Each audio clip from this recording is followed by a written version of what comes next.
Good morning, guys. Welcome to Tyler's Talking Sports. So it's either Monday morning or it's Thursday morning because we drop 2 episodes weekly at 6 a.m. Monday morning and Thursday morning. Monday morning's episode will be called Off the Record, where we talk about a little bit of everything. We just sit back, two guys talking about sports. My name is Tyler Hess. On the other side of the mic, you're going to hear from my brother from another mother, Tyler Castle. We talk sports. We're going to become your favorite sports podcast. You're going to want to listen to us. But Mondays, we have Off the Record.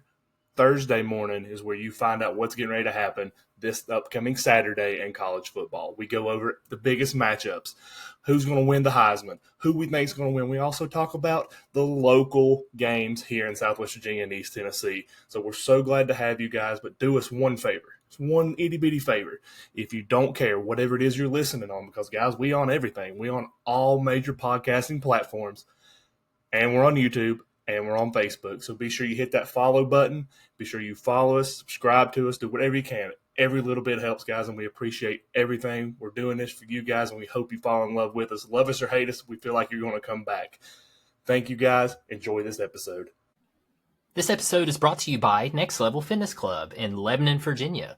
1806 East Main Street, Lebanon, Virginia, 24266. They are a 24/7 gym facility, 24/7 tanning. They also offer certified personal training and certified functional fitness classes to fit all needs. If you're in the market for a gym membership, this is a great place to hit up. Hit up Ethan, Tyler, or Jordan at any of their numbers, and check out their website at www.nextlevelfitnessclub276.com.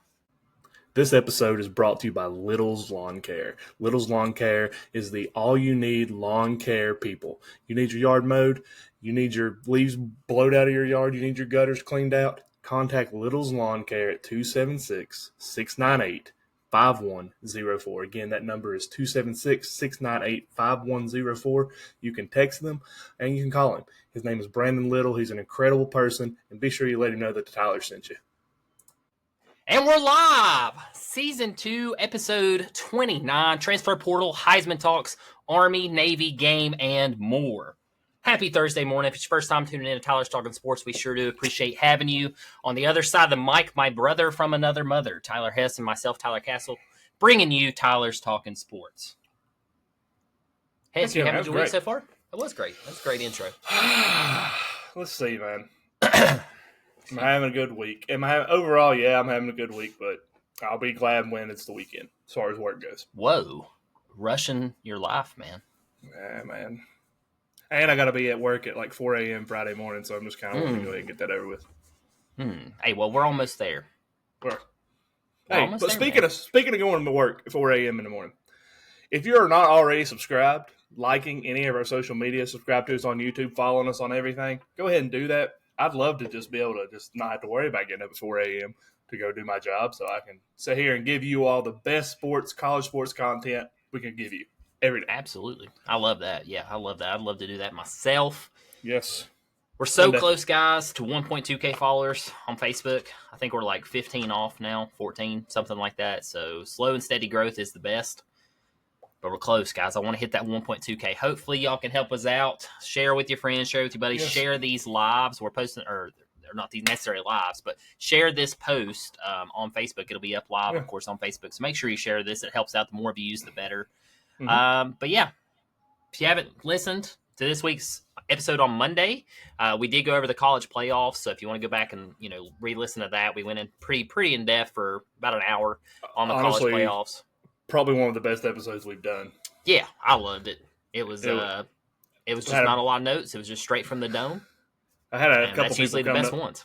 I've had a couple people message me and come up to me and tell me that we absolutely killed that episode. Like, great episode. So yeah, thanks to you guys. We enjoyed that one. Hopefully this one's just as good, if not better. Yeah, let us know if it sucks. Yeah. if so, we'll fire the notes guy. Yeah. About fired him today. Hey, you really did. We also have, in that episode, we also talk about a playoff pick'ems bracket. Yes. And Hess is going to be giving away something. Yeah, you get a brand new car! New car! No, I'm just kidding. Just kidding, guys. Just kidding. What a crowd. What a crowd. You delayed there, Terry! Golly, Terry. I might fire Terry. But yeah, guys, we do have a Bowl Mania College Pick'em. It has all your bowl games in it. Also has the playoffs in it. But here's the cool thing about that: one, you have to be in before Friday the 14th. Mm-hmm. But number two is as long as you pick before the game is played, you don't have to worry about picking all 47 things before the 14th. I have to went through it, but it gets a little confusing when getting to the end because it also has the playoffs in it, and you got to pay attention to who you're picking on who wins a game because you're also picking a matchup that don't even exist yet. So be careful with that. But guys, if we get 50 people, and I don't care if it's 50 people that's following us, 50 people that's not following us, there's no requirement for it, but there's 50 people in it. The winner will receive a free mystery gift that I'm not going to tell what it is until we get 50 people. Mystery gift? Mm-hmm. That would be correct. Gosh, can I win? You can. I can win the mystery gift. Yes. All right, I'm going to go over my pick'ems tonight. I can win it too. That is crazy. There have also been some people, one individual, I won't mention him in case he loses, he did put $20 down on DraftKings for his pick'em that he did. He went through and picked all those games on his DraftKings with a parlay, so that's another thing you can do. If you feel real confident, guys, throw some money on it. Do a parlay, big parlay, 47 His name start with a Trey? Nope. He should. He should put a parlay on it. Well, first off, it's just TRE. Oh, it's not a Y? No Y. Okay. God, man. Killing it tonight. I mean, this morning. Sorry. See? On top of it. Let's go. Show's off the rails. I mean, the way time is, man, it's always night. It's always night. It's somewhere. 5 o'clock somewhere, right, Alan? Hey, no free shout-outs. Hess. Yeah. I've got a big question for you in today's episode. Yeah. Hit me with it, man. Man, this has been weighing on my heart heavy. You know? And I'm just going to come right out and say it. Okay. Is the transfer portal hurting or helping college sports? Started December 9th, or opened December 9th, last till December 28th. What is your thoughts on the transfer portal? Overall, I believe it's killing what makes college sports great. You love seeing tradition. You love seeing those rivalries that last for years where you see a guy played his sophomore season. He didn't beat the team, didn't beat the rival school, or didn't get to the national title, missed it by a game. And then they go join a team that's a little bit easier, a little easier for them to make it. And I think it takes away from college kids working hard to be a better athlete and a better person because they find the easy route. They go to the team that needs a quarterback or needs a running back, and they don't try to earn that spot. They want it handed to them. On the flip side of it, I do understand some of the transfer portal stuff. Like, I mean, if you have some family stuff going on, you need to get closer to home. I think absolutely. I believe before it was a little too strict. If a coach recruited you, and he leaves the school during your time there, I believe you have the right to transfer. But I think there needs to be stipulations to that too. I don't think you should be able to transfer after your freshman season. Or after if you've already played 2 years at that school, I think you should be committed to that school where you have to be forced to go to the NFL. I don't think you should be able to transfer out as a junior or a senior. As a freshman, sophomore, little leeway there. What I don't like is what I'm seeing that's going on at Marshall University right now. There's a lot of reports going on, and there've been a lot of good sources coming out of Huntington about it, that the entire football team has entered the transfer portal. So as of right now, Marshall doesn't have a single scholarship athlete that isn't in the transfer portal. Granted, you can enter the transfer portal and then you can just change your mind at a flip of a whim and just say, hey, I'm staying. But, and again, on the flip side of that, though, I don't agree with what the coach did. There was no sign of him leaving. They won the Sun Belt. They 10-2 on the season. And then 2 hours after they won the Sun Belt, he took the Southern Miss job, which was the last place team in Conference USA. I don't agree with what he did. I think there's a better way of handling that. So I do think there needs to be some regulations on how coaches leave a team. I think there needs to be a like you do in professional sports. For the most part, you don't see people get fired until either mid-season or at the end of the season. And I think that's a little unfair. So I think you regulate a little bit of both. But I do overall, I think the transfer portal is hurting college sports. At first in football, it was kind of exciting because you got to say, man, I have a shot at getting this 5-star quarterback. You look at Tennessee and what they did with Hendon Hooker. They got him a talented athlete. You see what Georgia did, or Ohio State did when they got Justin Fields. You see what, these teams have done it fills those gaps when you can't get those scholarship athletes from out of high school. It helps the recruiting. But on the other side of it, it really just it hurts it because at any time you can say, I'm out. And there's been a couple players from the playoff teams that have entered transfer portal. I seen today, Tennessee, they have a DB. I think he was a sophomore freshman. He's played in all 12 games this season. Granted, he only has 3 tackles on the year, but he's in a transfer portal. What happens if the starter gets hurt? I mean, it's next man up, and now he's not there. And I don't believe in giving up on a team. I think you can't give up on life either. And I think college sports is always, even in high school, college, I think it's also you're building young men to be good men and be good husbands and leaders in the world, because you're not going to be playing sports your whole life. We looked at the percentages before we started this show. The chances of even making it into college is like overall like 3% to play D1 sports. And the chances of making it pro is even less than that. So if you're just letting these kids do what they want and just take the easier road, you're not building good character in people. You're letting them say, well, life's just going to hand you whatever it is you want. And I don't think that sets up for a good future. And I think you're seeing that in some of these athletes when they don't make it to the pros. But on the other side of that, too, you have the NIL. And that's just another whole thing, too. I just think there's a lot of things going on in college sports right now that is really – I think college sports is the worst it's been in our lifetime. And I think we also went through some of the best times in college sports. But I think right now this is an all-time low as far as athletes in college sports and how the atmosphere of college sports in general. Yeah, I like what you said about the transfer portal on like minimum of 2 years. Yeah, I think or you said until like junior year. So I say if you transfer out, let's say you transfer out your freshman year, okay, whatever team you get on your sophomore year, you have to finish with that team. Yeah, and I you have to stay with them till you're a senior. It should be a 2-year minimum.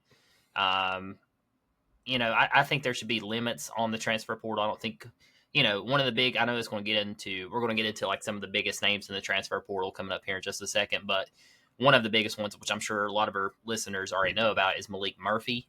I mean, he just transferred from Texas to Duke, and look what he's done with Duke. I mean, he's won 11-3 as a starter there, during his career, broke records, absolutely electric on the field, and really turned that program around. And now he's transferring out, which I understand. Like you said, there's opportunities at some of these bigger SEC schools, bigger ACC, a little bit more money for football, probably NIL deals flashing around too that we don't know about. So when you wave that across somebody's, face, that, hey, you can enter a transfer portal and I'm going to give you 10 million, 8 million, 5, whatever the NIL deal is too. On top of that, if you come here and play, that's hard to turn down. But the good thing about the transfer portal I do like is, you can enter it like you said, but you don't have to necessarily transfer. Yeah, and you can still stay put. There's an argument. We see that happen a lot too. There's an argument out there too, because a lot of D1 athletes say it's not fair that a kid plays D2 and becomes a stud, and then like if you look back, like Cam Newton, he was at Florida, got in trouble, went to a JUCO college, then he transferred to Auburn. Yeah. Freely. Like, I mean, yeah, he had to file paperwork, get all that approved. But to me, this transfer portal, the people I blame is the NCAA, because I think they got tired of doing work. They got tired of filing paperwork and getting it out there. Like, you know what, have at it, do what you want to do. But you don't really see it hurt. I mean, this stuff with Marshall, that's very concerning because it's Marshall. Not many people are going to talk about it. Yeah, but what happens if like, hypothetically speaking, since it's been rumored, at times, let's say Kirby took the Atlanta Falcons job and the whole entire Georgia team was like, bye, we're transferring. We're out. Yeah. Okay, nothing against Marshall athletes here, but you know what Georgia's got on that team. They all transfer, and then they just disperse to Tennessee and USC and Oklahoma and Michigan.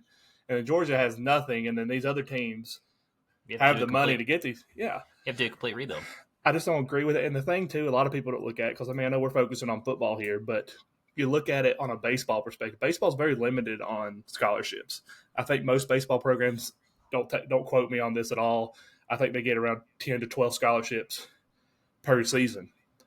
When I look at a prime example here, great pitcher, Paul Skeens, when he transferred from Air Force, when he entered a transfer portal, LSU was going for the number one pitching prospect, or no, number one, it was a top pitching prospect out of high school. and they held his scholarship because they couldn't give him the scholarship if they were going to get Paul Skeens. So they told him, Right. hey, we want you, but we actually are going to save your scholarship for Paul Skeens, and if he comes, then you have to wait. So that kid's sitting there waiting, and then Paul Skeens takes it. Now he's got to figure out where he's going to end up. Yeah. So I don't really agree with that. I think there needs to be – we need to regulate this thing because it's killing college sports. Needs to be regulated more, just like the NIL. The NIL is going to have more regulations on it eventually. Absolutely. Because it's going to turn into just big money, just like, like we're seeing in baseball with some of these transactions over this past week. It's going to be the same thing here. Who knows how many years, with the big colleges getting all the big name recruits. Which, granted, I mean, your bigger colleges have easily gotten the 4 stars, so 5 stars, even before the NIL. But you get what I'm saying. Mm-hmm. I mean, I really could turn into a big problem. I really think, you just make the transfer portal like you do to go to the NFL. You can't go to the NFL until you've played 2 seasons or you're a junior. You had to be at least a junior in college before you could declare for the NFL draft. Right. So at that point, say, okay, you're going to your junior season. It hasn't worked out here at Oklahoma. I have the opportunity to go, hey, go to the NFL, or I can go somewhere else and try to help myself out. Right. Letting 17 and 18-year-old kids bounce around from school to school doesn't help them at all. Year in, year out. Yes, I mean the only good thing about that is that I've noticed. I can't remember which quarterback it was I was listening to the other day, but they were talking about how they've seen 4 systems because they transferred pretty much every year. So they've seen 4 systems, so they're very familiar with the playbooks and like different offensive schemes. So there's benefits to it there as far as a player, like learning, different coaching aspects and how to read defenses and again, though, I stuff look at like that. So there's always pros to this stuff, right? But yeah, I think the cons do outweigh the pros in the transfer portal. And I think too, like what was I going to say there? Like you look at it, you have some kids like there's tight end that signed with us at the beginning of 2 years ago, and he didn't play. He was redshirted. He transferred to LSU. He didn't play much there. Then he transferred to Nebraska, and now he's entered the transfer portal again because he hasn't been playing. How about you strap up those pads a little bit and put forth some effort instead of saying, hey, I'm going to find an easier route later on. Right. There's too much to it. It needs to be regulated. It needs to be – I understand, you go to college to be a better person and build yourself. And yeah, I understand if you're like a third string, right, and you're probably never going to see you starting. And in that aspect, if you wait until your junior year, I'd understand. Like, hey, I'm going to transfer and try to get a starting position. I look at too, and see this factors in the NIL. You have a lot of these athletes now. You see it more and more, which I think is just crazy to me. I think Tennessee's got 2. I think y'all got 2 4 or 5-star quarterbacks behind Nico. Not counting Gassmore, but like 2 recruits coming in. You didn't see that years ago. You didn't see, okay, if they looked at it and they said, okay, I have Nico ahead there now. He's going to be there for at least 3-4 years. I'm not going to go to Tennessee. But what happens is the NIL and the boosters come in and they say, hey, come to Tennessee. We'll give you $7 million. And that keeps him from going to Alabama, keeps him from going to Georgia, keeps him from going to these rival schools. And they hold on to him for a year. And they know he's going to transfer. Yeah. And I think there's just got to be regulation to it. Bottom line, there's got to be regulation to it. Regulations to it. Yeah, but on the other side of it, as a fan, we're going to talk about some of these kids here in just the next little bit. I hope Georgia gets some of these kids.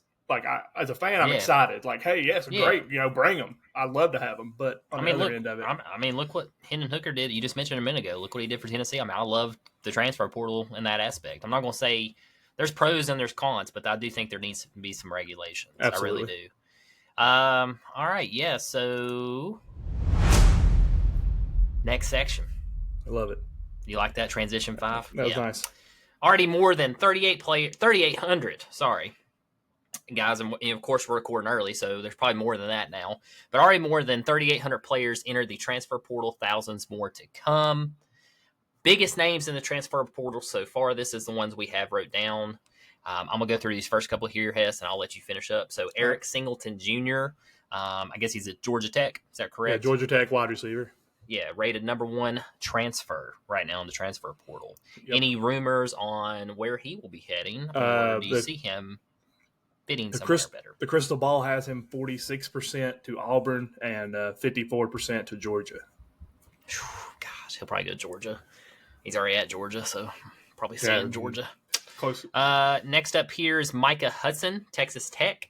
Yep, one other wide receiver. Rated number 2 transfer portal. And where is he leaning right now? Cristobal hasn't said much about him. I think he may be one of those that hops back in. He may be waiting to see what they do as far as offense, and because they did lose their offensive coordinator today. Texas State's offensive coordinator took a job somewhere else. So, and I think that guy was part of the recruiting of him. But again, this is another sophomore. Yeah, another young kid. Yeah, 19, 20 19, 20. Mm-hmm. Yeah. Yeah, the third rated, wow, I didn't see this one earlier when you put this one in here. Kevin Concepcion, however you say his last name, I can never say it right. Absolute stud. Mm-hmm. Wide receiver as well. So they got him. I think Cristobal earlier did have a percentage was saying North Carolina. Yeah, he was good, but he's younger too, right? I think he's a sophomore. Top 3 are sophomores. About positive. Wow. Okay. Yeah. So say 2 years. Wow. And then I've already touched on this one earlier. Malik Murphy from Duke. I will say I've been seeing that he's leaning towards Bama, which would be very smart. Miami, Georgia, Ohio State, and Oregon. I can see that. I mean, all those teams. He'll probably get a start on one of those schools. I mean, all those teams are losing quarterbacks and needing a quarterback going into next year. So I get that. I think he'd fit Bama very well.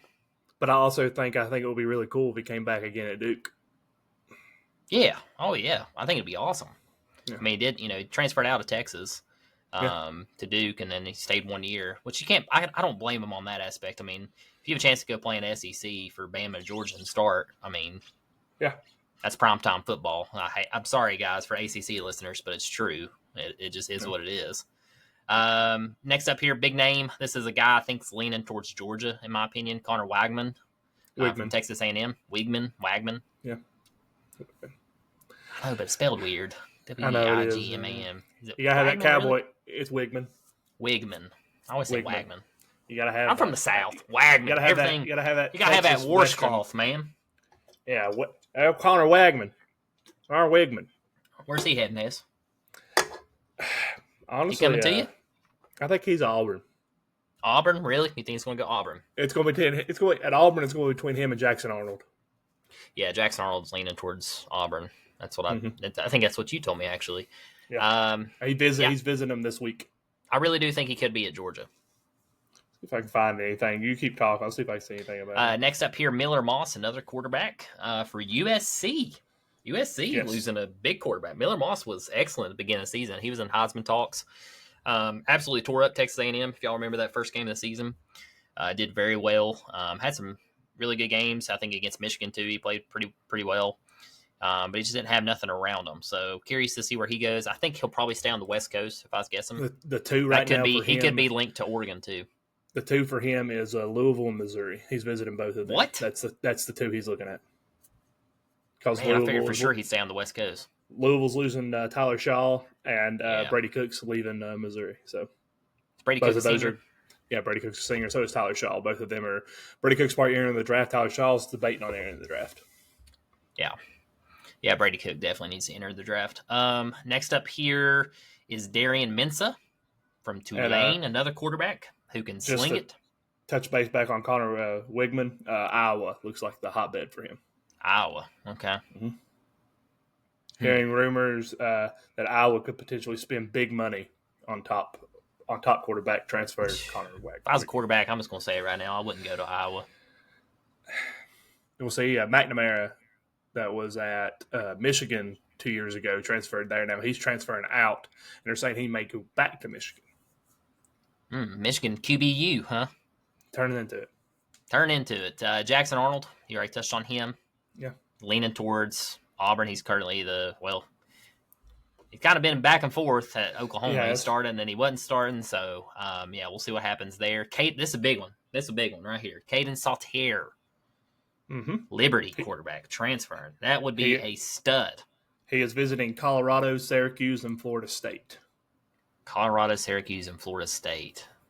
Yep. Man, he'd do good in any of those systems. He's also he has shown, Auburn and UCLA have shown interest in him. Wow.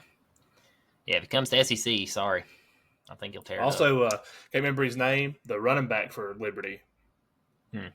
He left. He's going to the draft, so that's another reason Saltier's leaving. They both came in together in the transfer portal.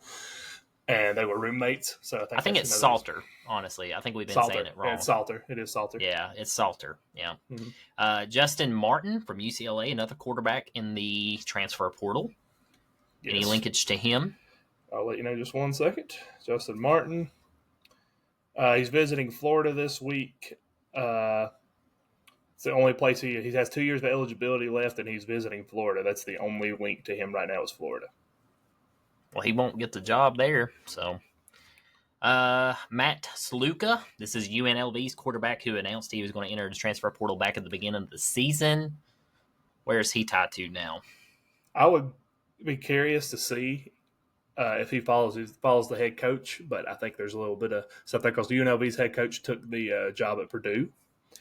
But it's looking like he's transferring. It looks like the crystal ball saying that Wisconsin. Ooh, Wisconsin. Luke Fickell said if he can play the position, I don't care. We need guys who can make plays. So be good there. Yeah, might be a good place for him.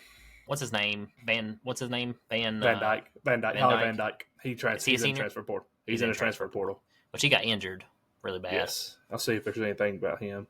Yeah, I'm curious on him. Another one here, Devin Dampier from New Mexico. And then to round it out, I'm very surprised on this one, Thomas Castellanos from Boston College. Florida State is doing they reported they're doing everything possible to bring him to Florida State. They're willing to Castellanos? They're willing to give him upwards of $10 million for NIL. He did very good with Boston College. Tyler Van Dyke, they're saying Coastal Carolina is a possibility, and also Duke. This will be his third time transfer. Mm-hmm. Right? Because he was at Miami. He was at Miami, then he went to. This will be his third. He was at Miami, then he went to Wisconsin. That's right. But yeah. Yeah, 3 times transfer. It's going to be like Malik Murphy. Oh, man. Well, since you are, I did have this question for you. Since you are a Georgia fan, who are you looking at from this list above that we just went over? Oh, definitely want Eric Singleton. I mean, we know Georgia needs wide receivers. We got some coming in. I knew Nitro was transferring yesterday, and then he announced literally about 3 hours ago before we started recording that he's staying at Georgia. So we're going to definitely need receivers. And Singleton's that big body. It reminds you a lot of a Calvin Johnson with a mixture of like Jalen Hyatt with the speed, but he's got that big body like Calvin Johnson. Calvin Johnson. He was pretty good. A little bit. It's crazy. Yeah. It's crazy Georgia Tech gets back then. Kind of reminds me of George Pickens. Hope he's got a better attitude. Yeah, for real. But just the size. But it's crazy about Georgia Tech. Pickens is big. They had Calvin Johnson, and then they replaced Calvin Johnson with Demarius Thomas. And back then they ran that wishbone, caught 2 passes a game. Yeah. I mean, it's crazy. They were studs. Yeah. Demarius what about you, Thomas, man? What about you, Tennessee? Anybody? Tennessee on here? Or just anybody in general? I mean, I think the wide receiver room is going to be full. I think that's why we did see I think Chaz Nimrod. He entered the transfer portal. He was wasn't a starting wide receiver, but he did play quite a bit this season. But we do have Mike Matthews coming in. I think he's going to see a lot more touches this coming year. And then I think they have 2 or 3 4-stars at wide receiver. So I think that wide receiver room is going to be stacked. So I don't really see a need. I mean, I'd love to have Kevin Concepcion, or however you say his last name again. But, I mean, because I remember watching him that week before Tennessee played NC State. He had a really good game. Yeah. And then he played pretty good against Tennessee, too. But he was their leading wide receiver at NC State. So I wouldn't mind having somebody like that. I think more so we'll probably need some help probably in the secondary. Again, coming in next year. Probably need to try to fill some of that defensive line. We're losing a lot of guys there. Offensive line. Offensive line, we'll need a center because Cooper finally giving it up. Shout out Cooper for being up for the top center in the nation and also making first-team All-American. He didn't give up a sack the entire year? Yeah. That's pretty good. Hope his dad's finger's still okay. Yeah, he's going to the draft. I will say this. We will need some offensive line, so we'll see. As far as our 2 teams, right now we have 2 transfers apiece in a transfer portal, and that's the bottom 2 of the SEC. Nice. That's really good. So, it's good to see. That means they're keeping players. Well, I think a lot of that reflects on not only the embodiment of the school that you're sending Coaching these kids staff. to, but the coaching staff and who's around them. Absolutely, man. Love that. Love that. Let's give a round of applause. Bottom of the SEC. And we're not talking about wins and losses either. Yep. Talk about maintaining your players. What's early still. It is. I mean, but do you think too? We're two playoff teams. That's what I was getting ready to say. We're two playoff teams. Like, you don't want to mention that you're going to transfer out before a huge game. Like, I mean, to me, locking in, getting ready for that game. If I'm a coach, I mean, I kind of get Georgia. They got about a month off, so if there's some kids that are whatever and ain't going to be playing, okay, go ahead and do what you got to do, kid. But like you are playing 2 weeks. If I'm Heupel and I had a kid come up to me and say, "Hey, coach, I'm thinking about entering a transfer portal," I'm like, "All right, go. I got a playoff game to prepare for. Bye." I think that's probably why Nimrod. I mean, because I really do see Matthews probably getting the start over Nimrod. I mean, he's just a bigger wide receiver. That's another thing too. You see I use him as an example though. You go back to the beginning of the year when we were going through it. You were talking about wide receivers for Tennessee. You're talking about him big. You're talking about Matthew big. Like he was going to be a weapon, and then we barely seen him much this year. I mean, he hasn't been used much, but so he haven't had to. Right, but where he came from, he was the number one receiver in the transfer portal last year, and it didn't transfer. So it just makes me wonder, like no. He came in out of high school. Mike did. Who's the one you got from Tulane? Chris Brazzell. Yeah, Brazzell. There we go. That's the one I'm talking about. Brazzell's had a good season. He did at the end of the year. He finally came around there. Same way with Squirrel White and Dante Thornton. But you got to think how banged up our wide receivers have been this year. Well, Thornton came last year, and Thornton was a mess last year. Until the end of the season. Yeah. Until they learn that offense. Takes time, man. Takes time. But I will say, I think that's probably what's happened. I could be wrong. We'll see when they play Ohio State. Yeah. But, yeah, I mean, the transfer portal needs to be fixed. It's ruining college sports. Y'all let us know your thoughts. I keep getting choked up. Y'all let us know your thoughts on the transfer portal. Do you think there needs to be some changes? Do you like everything that's going on with the transfer portal right now? If you're an avid listener and one of the OGs, you know how we feel on the NIL. We went really in depth on that last season. I think maybe we need to bring that up again and kind of go back into that this season and just talk about the NIL since we did touch on it there a little bit more. But what's y'all's thoughts? Let us know on college sports overall. I mean, this affects every college sport, so love to get y'all's take. Hold on 1 second before we leave this transfer portal thing. I got one more thing. I can't remember the dude's name. I got to look it up. Who's the defensive end for South Carolina, the freshman? Defensive end. The stud.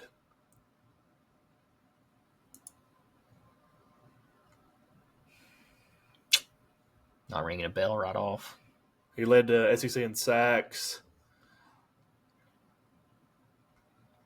I could be wrong. I think it's Kyle Kenyard.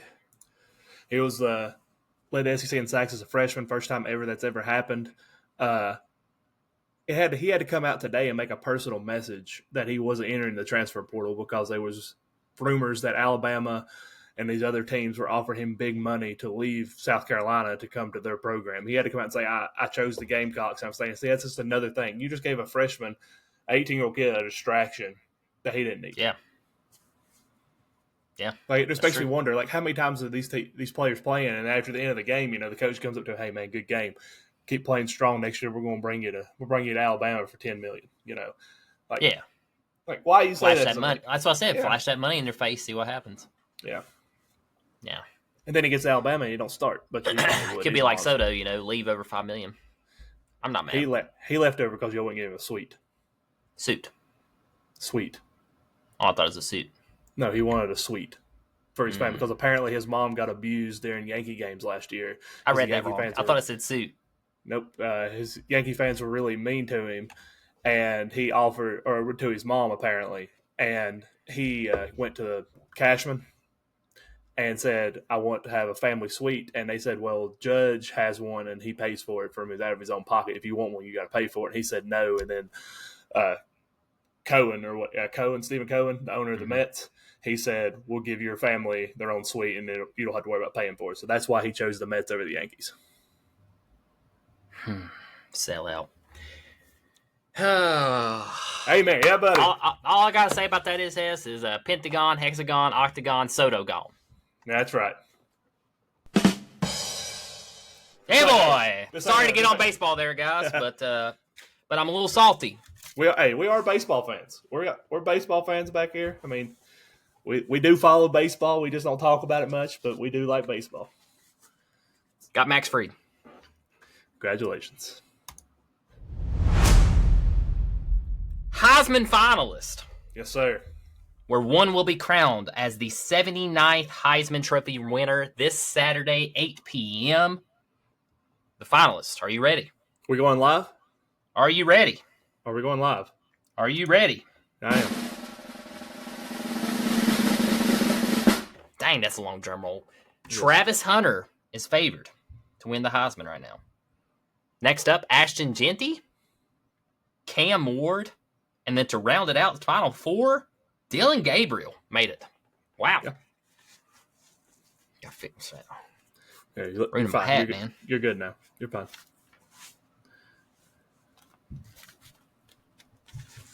You changed nothing. You changed nothing.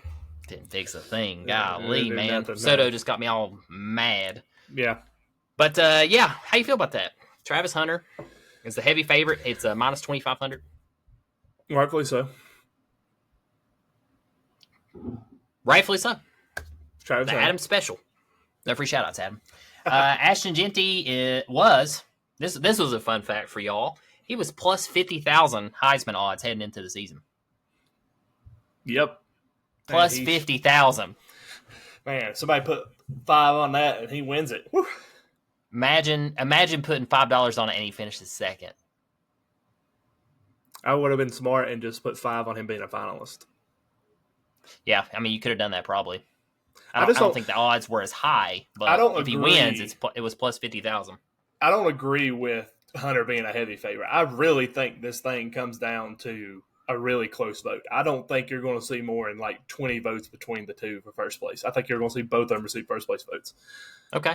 And that's the thing about the Heisman. If people don't know, the writers across the country, like 260-some writers across the country, they vote, and they put each player in a position 1 through 4, and whoever has the most first place votes is who wins the Heisman. Yeah, so just to let everyone know these stats comparison real quick between these two, I'm probably not even going to mention Cam Ward and Dillon Gabriel. It's just a privilege to get the invite, to be honest with you. Mm-hmm. But as far as Travis Hunter, passes defended and number 1 in PFF coverage grade, Hunter cleared 90 catches and 1,000 yards, 14 touchdowns, and 4 interceptions this season. Pretty solid. Jeanty posted 2,497 yards and 29 touchdowns and is on track to break Barry Sanders' all-time rushing record. Which is a record a lot of people thought would never be broke. But back then, I don't know if we looked this up or not, did they count bowl games? Bowl game counted. Bowl game counted. Okay. All right. So, yeah, this would be a legit if they can do it against who would they pay? Penn State or Penn State or SMU. SMU, yeah. Yeah, that's right. So I know I said I wasn't going to touch on it, but I will say Cam Ward did finish with number 1 in passing touchdowns. He had 36 and number 2 in passing yards at 4,123.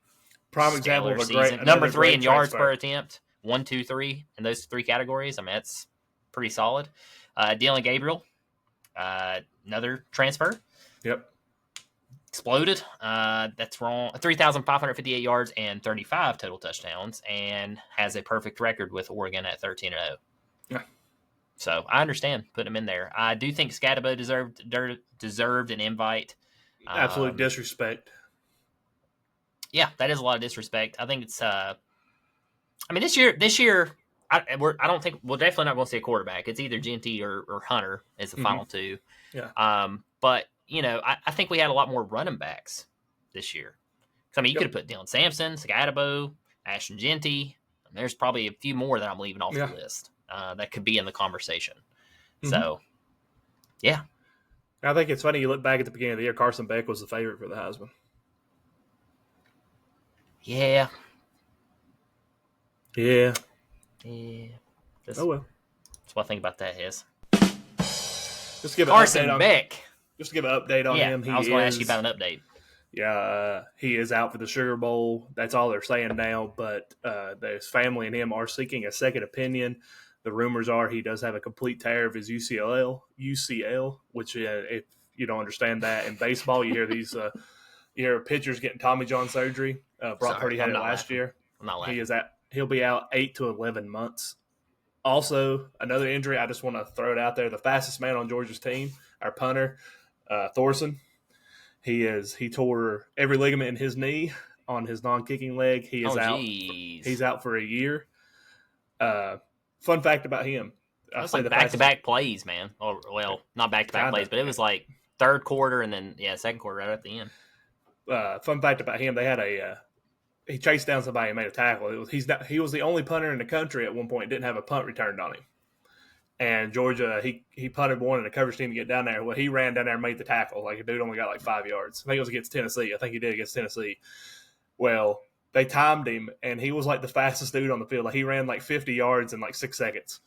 Wow. So if you find him on social media, he changed his profile picture to Lightning McQueen. Nice. Yeah. But yeah, I hate that for Beck. I hate it for him. I do too. I was just laughing at you saying UCLL. That was UCLL. Yeah, you just getting hung up on the mails. That was cracking me up. Do you think the committee got it right with the Heisman? Nope. You don't? Nope. So who do you think should be in the Final Four?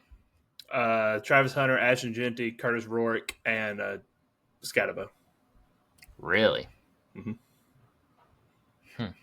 I mean, if we want to talk strength of schedule, since everybody wants to talk about it, Cam Ward, Dylan Gabriel played a weaker strength of schedule, right? Somewhere in there. A weaker strength of schedule than Arizona State did, and Scatterbo is only 179 yards behind Ashton Jeanty right now. So, I bet he finished fifth, probably. Oh yeah, he's fifth. He has to be fifth. Has to be fifth. I bet Sampson's probably like seventh. I just think, actually, I'll probably keep Cam Ward in there. That's what I was going to say. It'd be hard not to. You take Cam Ward out of Miami, you're probably not talking about him. You take Dylan Gabriel out, they have a quarterback. Another transfer. Behind. Yeah. So we'll see. But I do love what Scatterbo said after they won the Big 12. He said, if I'm not, I should be a Heisman finalist, and I am the best running back in the country. Yeah, he did say that. And he said, I will stand on that. And I think now this is just going to motivate him even more. So I think it'll be fun to watch him in the college playoff. He reminds me of Missouri's running back from last year. Yes. Yes, yeah. It does. Absolutely. Yeah. Next on the docket, I've been a little trigger happy with the media, so I'm not going to do the transition 5 because I know our listeners don't want to keep hearing that. Right. I just blowing their speakers out. I can't stand it. Army versus Navy. Big game. Big game. This Saturday at 3 p.m., the greatest rivalry in sports. Hess, do you want to go through these fun facts since you brought them up earlier today? Absolutely, and I also want to say, guys, this game don't count for anything. It don't hurt the record. It doesn't. It's considered an I can't say it. Exhibition. Yeah, that word. I always mess that word, so I'll let you say it. It's hard, but H is right behind the X. It's yeah. Exhibition. That's hard. Yeah. But yeah. Okay. Anyway, a Ford Expedition is what they're going to have here. Since 2000, Navy has won 17 of these games, and Army has won 7. In the last 5, Army has won 4 of those. Navy is the only team in all college sports that hasn't played in college football this year, hasn't played a one-score game. This will be the 125th meeting all time, and Navy leads the series 62-56 and 7 ties. 8 of the last 10 matchups have been one score, so Navy may finally play a one-score football game. Also, President-elect Donald Trump will be there along with Speaker Mike Johnson and Governor Ron DeSantis. And also, my personal opinion, Navy has the better uniform. I haven't looked at their uniforms yet. I got to look at that. Yeah, you need to follow TTS because we posted them a couple weeks ago. Probably did. I probably saw it, actually. Probably did. Were they black? One of them's black, right? Army's is black. I don't know. Those black jerseys are pretty nice. I remember that one. Navy knocks it out of the park. You'll see. Prediction. Who you got? Listen, both these teams had an incredible season. At one point, we were talking playoffs. Mm-hmm. Navy played Notre Dame, got took to the woodshed a little bit, but that's nothing to hang your head about. The game was played in Yankee Stadium. Wasn't a Game was little played in Yankee Stadium. It was an early game. Things happen. You can't win them all, bit. unless What you're stadium is worried. this played in, by the way? It's played in the This same game- place. This game will be played this year. Will be played in D.C. in the Commander Stadium. It's the first time Commander since Stadium. 2013 that it has been played here. That's right. They rotated it every so often, right? Every so often, they rotate. So it Usually, it's is. played in Philadelphia, Baltimore, and D.C. I think it may have been. I don't Yeah. think it's been a while since it's ever been played. At, So many years they rotate it. Mm-hmm. It's the most expensive ticket in college football for the start of the year. Wow. It's the ticket to have. But my prediction for this game, I just can't go against what Army's done this year. Bryson Daly is tied with Ashton Jeanty for rushing touchdowns. He's in the top 5 in rushing. Army is the number 1 team, I think, in the country in rushing yards. I just think it's going to be too much for Navy. So give me Army in this game. I don't think it's a one-score game. Give me Army 35-10. 35-10. I like that take a lot. I like Bryson Daly. I've enjoyed watching him the little bit I have. I'm going to go a little bit more bold. I like it. Go bold. 49-17. Army. Love it. Yeah. Big bold. Big bold. I love them 17s, man. Yeah. I know you do. That's the number we always pick. It is. We also have Got 2 it. more bowl games Oh, we do? this Saturday. We got two games this Saturday? December 14th. Yeah, believe it or not, December 14th is this Saturday, guys. If you Man. haven't got those presents, you better get them. Better get them now. 11 days away. Yep. Man, we have the Cricket Celebration Bowl. Yeah. Jackson State versus South Carolina State, 12 p.m. Prediction. Who you got? South Carolina State versus Jackson State. Jackson State. I like Jackson State Yeah. myself. I think that's who I'm going to go with. I like it. This game's going to be so electric you can hear crickets Yeah, that's in the what we Cricket hear. Celebration Bowl. This is all I hear right now. This podcast is crickets. Why the heck did they name it crickets, right? Yeah, that's Then you terrible. got the- Probably gonna be enough people there to make a noise. IS4S. Salute to Veterans Bowl. Yes. South Alabama versus Western Michigan. 9 Yes. p.m. late game. So you get a 12 p.m., a 3 p.m., and a 9 p.m. So football all day if you want it. By the way, guys, if you want to know the actual name of this bowl, instead of saying Yeah, what is- IS4S, what as is it? Integration Solution System for Systems is a dynamic engineering and management company supporting hundreds of government and commercial customers. Money. South Alabama versus Western Michigan. Who you got? South Alabama, that offense is pretty nasty. They're Jaguars, right? Yes. Yeah, I like Jaguars over a Western Michigan. Western Michigan. Hang on, I see their logo. Don't Cowboy? get confused. Nope, that's Wyoming. You were thinking Wyoming. It looks like it. It does. They are the It same does. colors. Hey, What is their mascot? I'll give Hang you on, a look hint. it up. I'll Okay. give you a hint. Okay. I'll give you a hint. Me. All right, give it. Come on. Me. John Elway. Peyton Manning. Mike Shanahan. Tall. Mike Shanahan. Ashton Jeanty.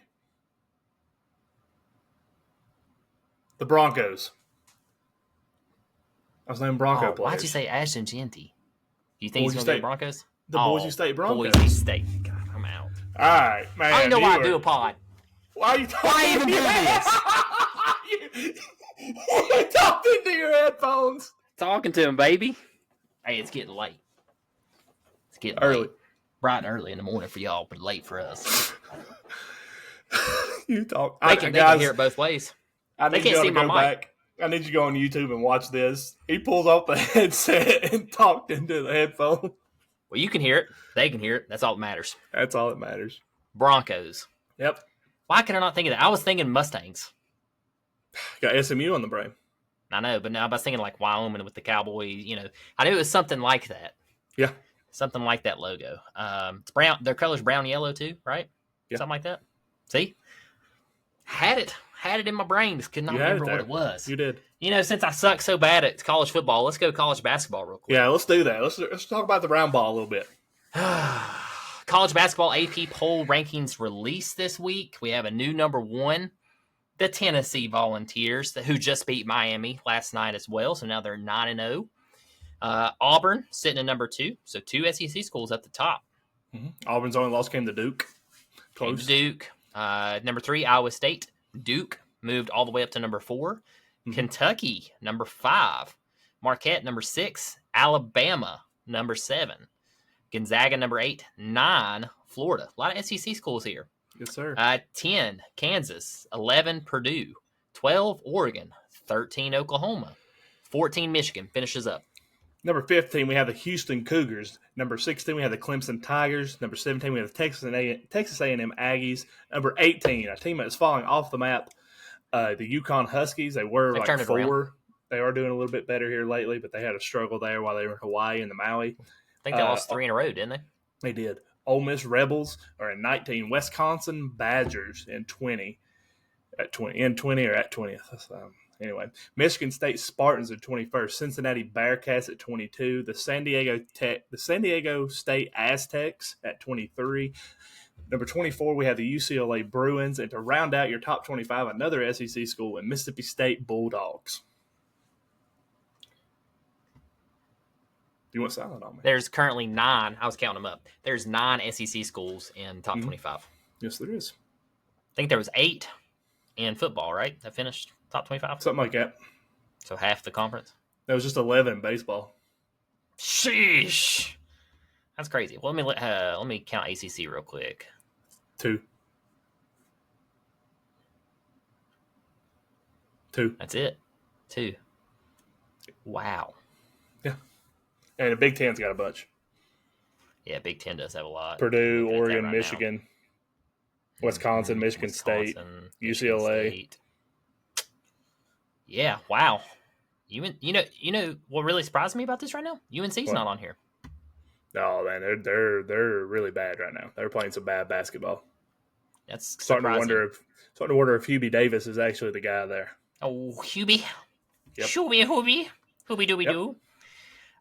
Big news here. BYU lands the number 1 recruit in the 2025 class. Go ahead. AJ. Name's AJ. Dabansta. He is the highest rated recruit in program history. Yeah. Why in the world would you go to BYU, Hess? Well, I think he is from the Colorado-ish area. It might be from over that way. But they did offer him around $7 million in NIL. That'd be hard to turn down. It would be hard to turn down. I think I'd go BYU for $7 million. Why not? Did you have to convert to Mormonism? Mormonism? I don't know. What is it? You can't say convert to Mormon. It's what is? Is it Mormonism? Is it ism at the end of it? I don't know. It is Mormonism. Ah! I just sounded so weird. It did sound weird because we don't talk about it.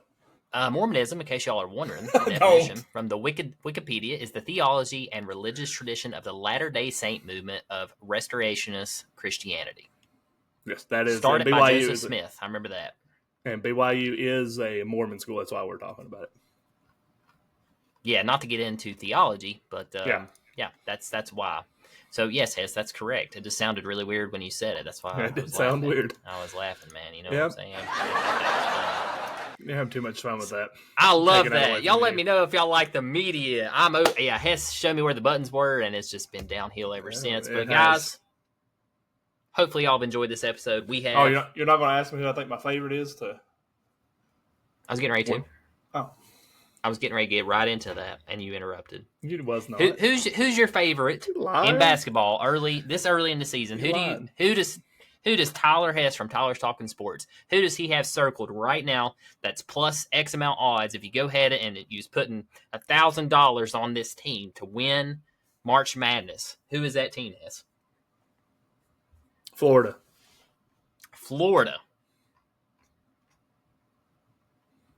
They are 9-0. Florida. They're due. They're due. It's been a minute since Florida's been up there, and there for a while they were They were a good Final last Four year. team. Decent. There we go. Better word. They haven't been where they're at this year since they had Billy Donovan. A little lackluster. Ah, A little lackluster. yes. You know how I'm going to go with? Who? Tennessee Vols, baby. Who would have guessed? Tennessee Vols. Feels like 98. Feels like 2024. Baseball.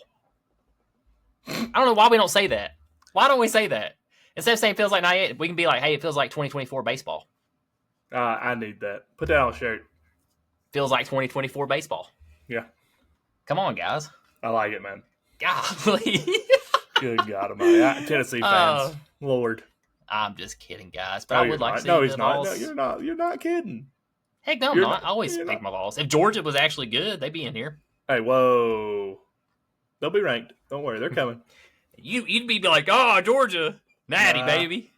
Nah. It's your team, dude. You never go against your team. Love to see it, but they're coming. They're coming. Who, Georgia? You got that right. Guys, hope y'all enjoyed this episode. I'm ending it there. I'm done. I'm done. Oh, my word. Done. No. Why are you done? Because of I'm Georgia? out. Yeah, just crack me up. Because of Georgia. They did have... Georgia probably beat Tennessee this year. My luck after that. They're really good this year. Yeah, they're really good. What are they ranked? They're 8-1, 6-0. And who they played? home game. All right. That's what you want to know. Let's see. I hate to do this. Let's see if you can name some of the schools and where they're from. All right. Or has it been a bunch of no names? Like Duke. Duke's playing. Georgia so far. Georgia so far has played. Why'd you say Duke? You a Duke fan of basketball? Well, I like Duke, but they're playing right now. Hang on. Incarnate Word men's basketball program. Yes, That's sir. who they're playing. Well, we started out the season, Georgia did, against Tennessee Tech Falcons. They beat them. Then they played Texas Southern Tigers. They beat them. Then they played the Northern Florida Eagles, which, if you don't remember, Northern Florida was a Final Four team. They beat the Georgia Tech Gala Jackets. Then they beat Florida A&M. They lost to Marquette in a tournament, and then they beat St. John's. They beat How close to Marquette? How close to Marquette were they? 10-point game. Okay, not bad. Marquette's 6. Then they destroyed Notre Dame 69-48. And then they got, coming up, they have the Grand Canyon, Buffalo, South Carolina State, Ole Miss, and Kentucky. Have fun with Kentucky. They play Tennessee in Tennessee on January 15th at 8 p.m. Really? And that game is a Wednesday. Of course it is. Yes. You feeling sick? You know what's really rough here? Check out the beginning of our Shouldn't SEC joke about schedule. that. We got holidays coming up. Oh, and I know we're dragging this out a little bit, but Georgia plays Ole Miss, first SEC game, at Ole Miss. Number 19. You go to Kentucky? Then Kentucky comes to us. They're ranked 5th. Okay. Then Oklahoma, who's 13th, comes to Georgia. Then we go to number 1 Tennessee, and then number 2 Auburn comes to us. Ouch. And then we play Arkansas, and then we go to Florida. We'll see what you're made of. Well, strength of schedule. Remember, strength of schedule is going to help you later on. Thanks, Greg Shanky. It'll help you. Luckily, we have a 60-14 playoff. So. Oh, one more thing. I should have said this earlier. The NCAA is talking about expanding the college football playoff to 14 teams starting next year. I won't like that. I like the big Batman bracket because you get the small schools in. You got to get. Oh, you're talking about football? Yeah, football. Football. Sorry, I thought you were talking about basketball. I was like, what the heck are you talking about? They are talking about expanding that to 96 teams. Jeez. Yes. Okay. Why not? Okay, whatever. Why not, man? More money. Why not? More money. Bigger bracket. It's going to take me 3 pages to print off my basketball March Madness bracket. More basketball for me to watch. Whatever. I'm cool with it. I don't care. I love sports. I figured the 14 was coming. By the time our kids are probably getting ready to graduate, it'll probably be a top 50 team playoff. That would be stupid. Everybody's a winner. 16's the most they need. 50. Top 50. All right. Well, now that you're talking off the rails, well, that just went to crazy. Headset, I think, yeah. So, hope everybody has a great weekend. Enjoy the first little bit of bowl season. Appreciate you guys listening. Be sure to follow, subscribe to us on everything. Bye. Happy Thursday. Happy Thursday. Y'all have a good one. See y'all.